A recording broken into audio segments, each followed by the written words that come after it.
Monsieur le maire, mesdames et messieurs les élus, chères grenobloises, chers grenoblois, le lundi 13 mars 2023, il y a un peu plus de 9 mois, notre collègue Laure Masson a exprimé dans cette assemblée une voix dissonante au sein du groupe Grenoble en commun à l'égard d'une hausse de la taxe foncière de 25% que nous trouvions et trouvons toujours injuste et infondée dans le contexte social actuel.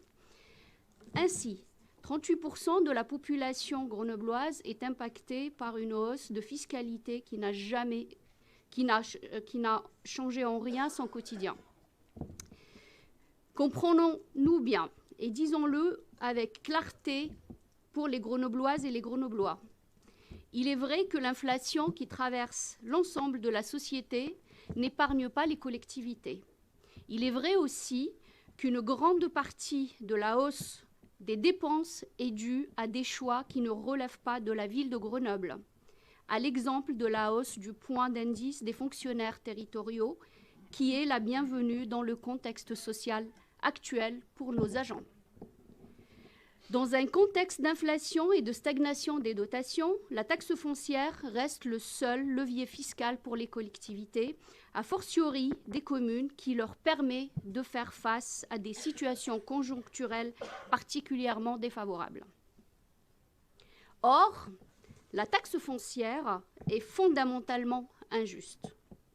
Ce n'est donc pas un simple curseur que l'on s'amuse à bouger de bas en haut pour amasser l'argent que l'on souhaite disposer d'année en année. Une augmentation de 200, 300, 400 euros et plus de taxes foncières suffit à appauvrir considérablement et de finir à découvert à la fin du mois, et vous le savez, car il n'y a pas que la taxe foncière qui augmente.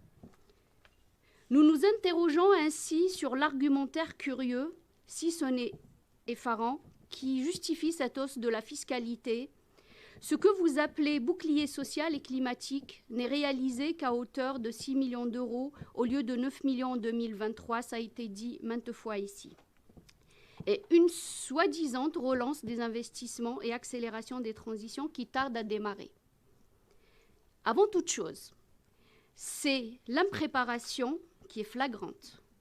On augmente les impôts d'abord, on verra ce que l'on fera ensuite. Monsieur le maire, gérer une commune, ce n'est pas gérer une entreprise.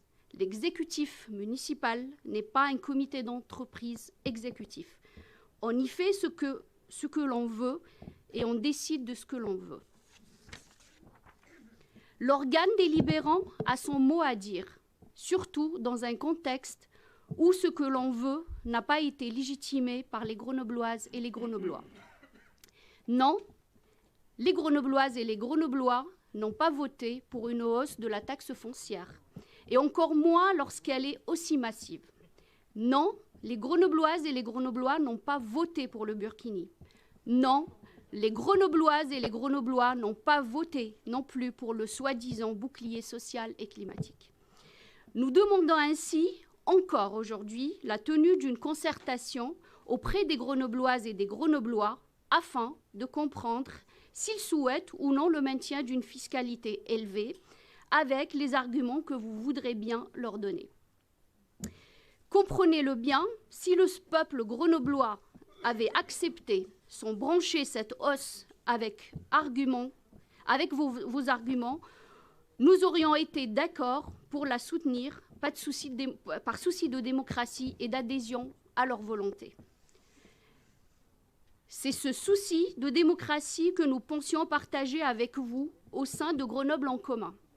C'est pourquoi, à l'époque, nous avions voté le budget, considérant que notre libre expression dans un groupe composé de toutes les composantes de la gauche était possible et de droit.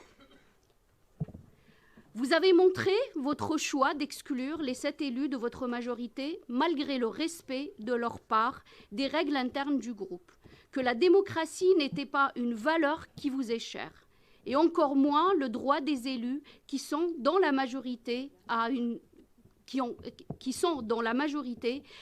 et ils ont une expression qui pourrait avoir une expression différenciée dans une instance délibérante. Qu'en est-il aujourd'hui, monsieur le maire? Le débat a-t-il eu lieu entre les membres de l'exécutif et de la majorité? Ou bien chacun de ces membres s'est-il empressé de ne surtout pas s'opposer, de peur de perdre les délégations que vous leur avez attribuées? Est-il encore possible de vous alerter sur les errements budgétaires qui se succèdent? Ou bien les élus de Gros en commun poursuivent-ils leur isolement? Nous vous avions alerté il y a plus de 9 mois.